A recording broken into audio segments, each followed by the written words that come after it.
être dénombrés. Un procédé révolutionnaire d'extraction de métaux rares avec des plantes vient d'être mis au point par l'équipe du laboratoire Sol et Environnement de l'Université de Lorraine.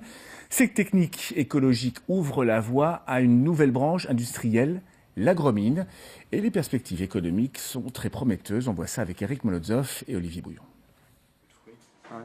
Voici Alyssum murale. Cette plante, dénuée d'attrait esthétique, est une véritable machine d'extraction minière. Elle appartient aux espèces dites hyper-accumulatrices. Elle pompe le nickel dans le sol et le stocke. Le laboratoire Sol et Environnement de l'Université de Lorraine a réussi sur 1 hectare de culture à extraire 120 kg de ce métal précieux.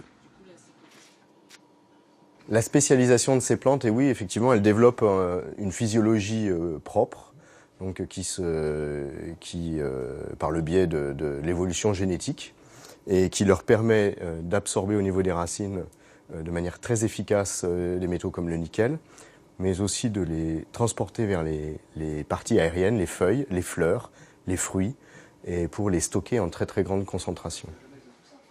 Les plantes hyperaccumulatrices sont connues depuis le 19e siècle. L'innovation réside dans la mise au point du procédé pour récupérer le métal stocké dans la plante. Cette invention est le résultat du travail mené par la chimiste Marie-Odile Simoneau et son équipe pluridisciplinaire. Ici, vous avez la plante. Cette plante, nous la broyons. Ensuite, nous la brûlons. Alors, nous la brûlons, ce qui permet également de produire de l'énergie. Et la cendre contient jusqu'à 15 à 20% de nickel, ce qui est plus que tous les minerais sur Terre portant du nickel. L'Université de Lorraine bénéficie d'une longue expertise dans l'étude des rapports biochimiques entre les plantes et les sols. Cette expérience est issue des travaux de dépollution menés depuis les années 80 sur les anciennes friches industrielles de la région. À partir de ces milieux qui sont finalement considérés plutôt comme des handicaps, quel bénéfice on peut en retirer? Comment peut-on les considérer comme une ressource?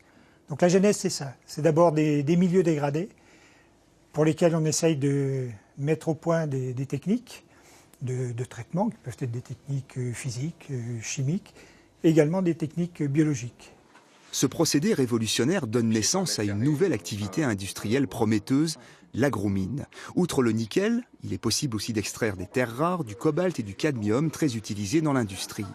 Marie-Odile Simoneau et son équipe ont déposé le brevet et sont passés à la phase pré-commerciale avec la création de la start-up baptisée Econic.